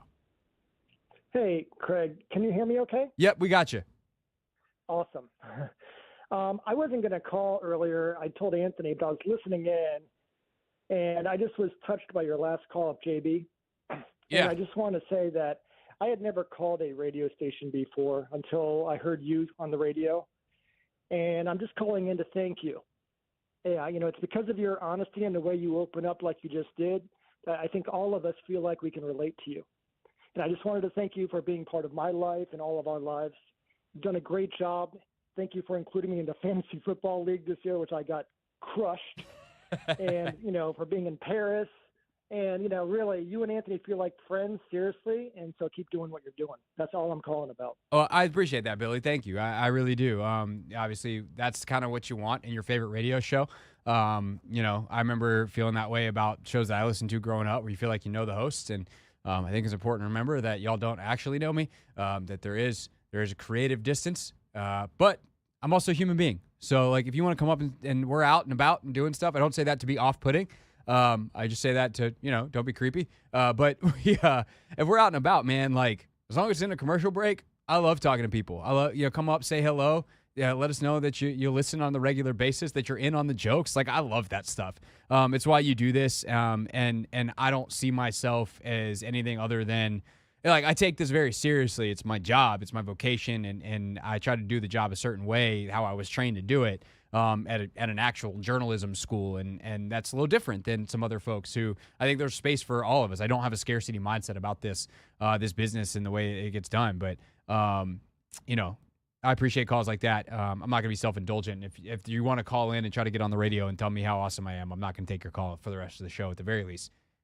But there's always Vibe Check Tuesday tomorrow. And tomorrow's a new day. 301-230-0980. Let's get back to the football. Let's get back to the Commanders. Sean from Connecticut, thanks for holding. You're on the Hoffman Show. Hey, Craig. I can't. I'll get to. I'm not a daily caller of this show. I'm a daily caller of the Rooster, but you guys do a great service for everyone. I appreciate that. Thanks, Sean. As a fan of this team who doesn't live in the area, it's really nice to have a way to connect to it. But regarding the game, it just felt like I'm 22 years old. I've been a diehard fan of this team my entire life, and not because of my dad. The first football game I ever went to was a Redskins game, and so unfortunately, I picked them over the Ravens when I was younger. But dagger. It just felt like, it just felt like the game yesterday went like the Washington football that I've grown accustomed to watching. Just shooting themselves in the foot, stupid, disappointing mistakes. It just seems to me fumbling a kickoff return in the NFC Championship is just the most Washington football thing I could have ever imagined. And maybe that's not fair because Washington football usually doesn't even get close to that point. But it just to do that in that stage was just it. And with the quarterback we have, to not even give him and I'm not saying he didn't play bad. It wasn't his best game, but he didn't play bad. But to not even give him a fair shot, which you could disagree with, and that's fine. No, I mean, there's a 7-minute stretch in the second quarter where Jaden Daniels, the last thing he does when he touches the ball is throws a touchdown pass to Terry, right? And then I guess the next thing he does is throws the 2-point conversion, which there's a split second where that thing looks like it's going to hit. It's wide open. Then Quinyon Mitchell makes a great play, and that thing's dead as a doornail. But after the 2-point conversion, he doesn't touch the ball again until the 34-second drive where he takes them in less than 40 seconds for a field goal. You're not wrong. But Sean, I'm up against a break, so here's I'll respond to what you said real quick because I think you actually make a really astute point. I'm going to try to help you make sense of it. What you're used to watching is a bad football team where the opponent is way better. And in games like that, teams press. They can try not to, and Washington did an incredible job of not doing it the week before at Detroit, who is also a better football team in an equally hostile environment and the whole deal. And their offense was even more potent on paper, and it was like, it's all right, we got this, we don't have to press. But I think because of how good Philly's defense was and how good their offense is, and because they knew it, because Washington has played this team before, there seemed to be a level of, I don't want to call it panic, but certainly unsettledness that results in these types of mistakes. And luckily, because Washington's good now, we're not going to see that nearly as often. And hopefully, because Jaden will be able to lead them and he has this experience, we might not see it again for a long, long, long time. But I think that feeling of like, oh, that team's just better and our team is doing dumb stuff, like that was familiar. But I don't actually think it's super unique to Washington. It's just that's what happens to bad football teams or teams that are overmatched. And Washington was definitely overmatched yesterday. Yeah, no, I wholeheartedly agree. And let me just finish off with this real quick. For sure. The goal of this season was to find out if we got a franchise QB, and we answered that question. So that's the silver lining. But my hate for the Eagles and their fans transcends football. So this is going to sting for a while. Thanks, Craig. Have a good one. Thanks, Sean. Great call. All right, when we get back, we got a couple folks on hold, and we got a couple phone lines open. So if you want to get in, you can at 301-230-0980, and we'll take more of your phone calls in the final half hour of the Hoffman Show next.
It's the Hoffman Show. We're on the Team 980, always live as well on the free Odyssey app.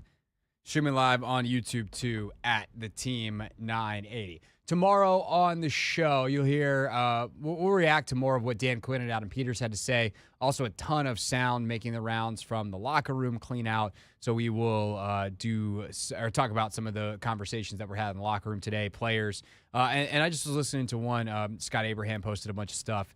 And De'Ami Brown, we asked him, he's like, hey, man, this could be your last time in this locker room. And what do you make of that? And De'Ami just goes, it's just gratitude, man. Like it is gratitude for all the guys in here. It's gratitude for the opportunity that I had this year. And it's a really cool thing to see a guy who had his journey feel that way. And obviously I'm certainly hoping that De'Ami's back.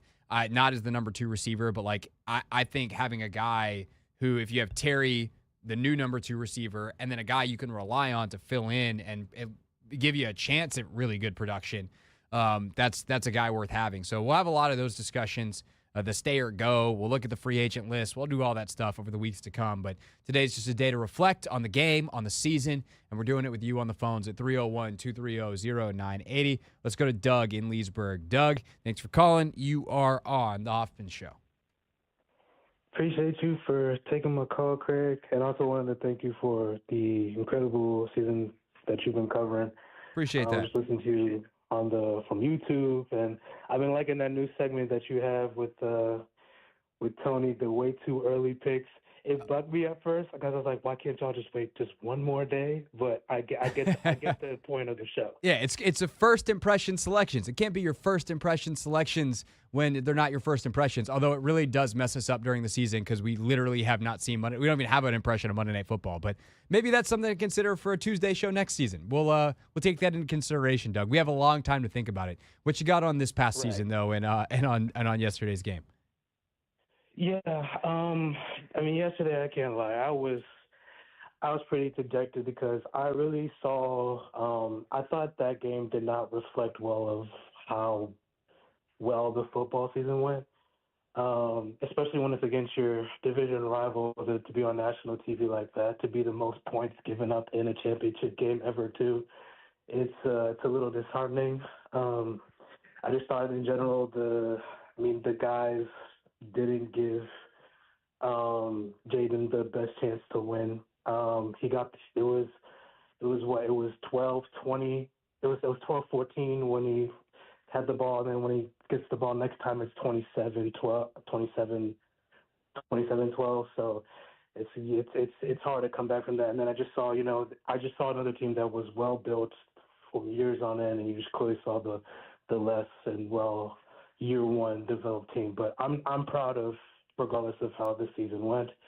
In retrospect, if you told me in the preseason that we would watch the most historical, probably the best rookie QB season ever, I would definitely sign up for that and applaud that to the fullest. And I'm excited to see what AP does, and I'm excited to listen to the people that call in and complain about whatever AP decides to do throughout this offseason and whatever drafts come about. But yeah, amazing season to reflect. I'm raw right now, but I'll be better once. Hopefully, the Chiefs just lay the smack down on the Eagles on Super Bowl night, so it's much more enjoyable. Thank you for taking my call. Yeah, you got it, Doug. One thing I definitely want to do, I'm curious. I feel like it's going to be very skewed Chiefs in this area because of the Eagles' hatred, but as we get closer to Super Bowl, we're going to do picks, but also who are you rooting for? And I think the Eagles are going to be like America's team in this game. And I realize the Eagles are not likable, but Saquon might be the most likable guy on both rosters in terms of story arc and all these other kinds of things. And the Chiefs are plenty hateable as well. So we'll have to get to that. But you had a couple of folks today unprompted, just, man, screw the Eagles. And trust me, I get that too. I think what's kind of funny is if I had done a poll before the season and said, you can have 8 wins, but Jaden's the guy. Or you can have 12 wins and there's questions. Like somehow this defense is way, way, way better than you thought. Maybe he suffered an injury in the middle of the year and you win some games without him, and Marcus plays really well or whatever. And just for whatever reason, you get to that 8-win point, but you know, or somehow you get to the 12-win point without him playing great ball. Maybe the running game was like otherworldly. Whatever the formula is, don't think too much into this hypothetical. It didn't happen. But you could have chosen 12 wins or knowing about Jaden. 98% of y'all would have picked knowing about Jaden. And what's dope is you got both. You got 12 wins, 14 counting the playoffs. You got a quarterback that looks like not just, oh, he's the answer, but he's a top 5 quarterback right now. He's the best quarterback in the conference right now. And for reasons that are wholly sustainable. And he's only going to get better. And now it's up to Adam Peters to build around him. And I'm glad Doug phrased that the way that he did, where he didn't think the team around Jaden gave Jaden a chance to win. And that's what it felt like. It felt like the team, and I don't mean this like emotionally, just like functionally, the team let him down. Where it's like, hey man, quarterback's holding up his end of the bargain. Oh, guy fumbled. Oh, defense gave this up. Oh, special teams gave this up. And it's really kind of bizarre to lose a game in that fashion where your quarterback plays well. Because typically the quarterback can control so much. But not yesterday. Not yesterday. Not the way that game went down. And Logan and I talked about this on Take Command. I did 2 shows, an instant reaction last night, like a super instant reaction, and then Logan and I did kind of a recap this morning. And as we shifted and started talking a little bit about the offseason, we know that the quarterback is elite. It is now Adam Peters' job to surround him with people that are up to his level in as many positions as possible. He will make a lot of things right. But what happens if he doesn't have to? What happens if there's a game where he is off and the offensive line can carry him because they can go run the ball for 200 yards? Where a running back or a wide receiver can bail him out? Where the defense can just carry them for an entire 60 minutes? Because the defense had a lot of great 50 minutes this year, a lot of great 45 minutes, a lot of great 35 minutes. I don't know that they put together a full 60 at any point. What happens when they can? That's when you become the Chiefs. That's when you become the Ravens, the Bills, the Eagles. And that's what this team aspires to be, is that level of consistent greatness. And they have the centerpiece. They have the hardest part of that to get. Now that they have that, can they do the other stuff around him? And that is the question of the next month, 2 months, 3 months, 4 months, throughout re-signing their own guys, evaluating prospects, signing free agents, and then ultimately the draft.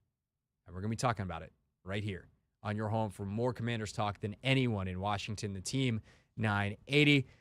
When we get back, we'll wrap things up with real things real people said into real microphones and some final thoughts on the 2024-25 season.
All right, we're wrapping up here on the Hoffman Show. Terps Talk is next, and then that will give way ultimately to Wizards and Mavs here on the Team 980.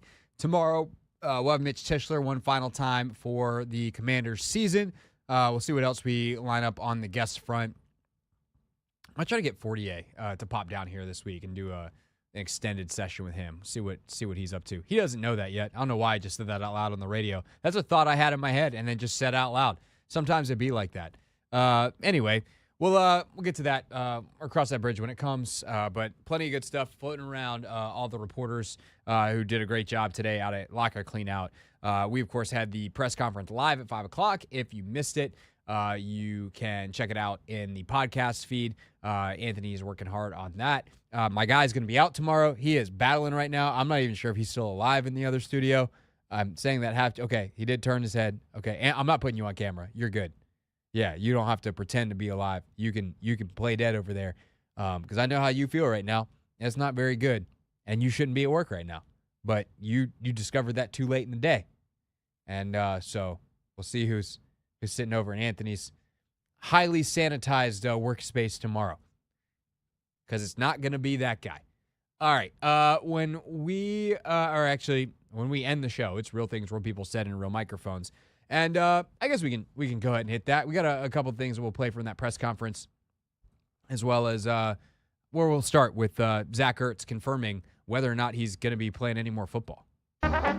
Real things. We're not going to be sucked this year. Real people. 5-11, not very good. Said into real microphones. You know, the culture is actually damn good. Okay, doke. Zach Ertz speaking in the locker room. This courtesy, I believe, of NBC4 and JP Finley. Today asked straight up because Zach was very reflective after the game last night. It kind of sounded like a guy where, hey, things are coming near the end. We know that they're coming near the end, but like the immediate end. So Zach today clarifying that. I think just being able to be here with the group of guys, the people, the quarterback, Cliff, DQ, has just really allowed me to enjoy it every single day. A lot of times when you're in a tough spot, the weight of just everything is heavy. And so this year I just felt free to just go out there and just being able to be myself every day. People that built me up in a way that they believed in me, they had confidence in me to go do what I do. And obviously playing with Jaden was extremely fun. You know, it was a 1 year so far. I feel like we're just scratching the surface as a quarterback and tight end combination. I don't know what the future holds. I still want to play football next year, so I just want to make that clear that I'm not retiring. Just because I had so much fun this year. I feel rejuvenated. I feel young. This is the most amount of games I played in the season at 34, and I felt like I played good football this year. So for me, it's just figuring out everything going forward, and they know how I feel about this place. So yeah. Sounds like a guy that I think is going to be back. I think they're going to want him here. I think he's going to want to be here. And he was one of the first guys to sign here. In fact, he was the first guy to sign here because he was not attached to a team last season when the season ended. After he got his release from Arizona, I think he was on Detroit's practice squad for the playoffs. And then ultimately he is able to sign, and he said, like, I want to be with Cliff. And then now you hear what he's saying about Jaden, and I think they're going to want Zach Ertz back. And the way he played, why wouldn't you? And I remember talking to Zach with Logan. He came on Take Command right before the season. And he said part of the reason he felt really good about this year was he went into last offseason healthy. And he was able to work out in the offseason in a way that he hadn't in years because he had always been rehabbing something. And the fact that Zach not only got through this year very healthy, he did have the concussion, which is obviously scary because he's had quite a few. But outside of that, there's no joint injuries. There's no anything that other than that wear and tear of an NFL season. And he's going to the offseason healthy again. And that's the kind of thing that would make me go, yeah, I'm intrigued about bringing Zach Ertz back for another season in burgundy and gold. And you might think, well, they don't need all these leaders and all these older guys because their young guys are stepping up, whatever. No. Dan Quinn made it pretty clear today that there's not going to be some extreme youth movement on the roster because what these guys, these leaders bring is far too valuable. Some things don't show up on the stat sheet. They just don't. And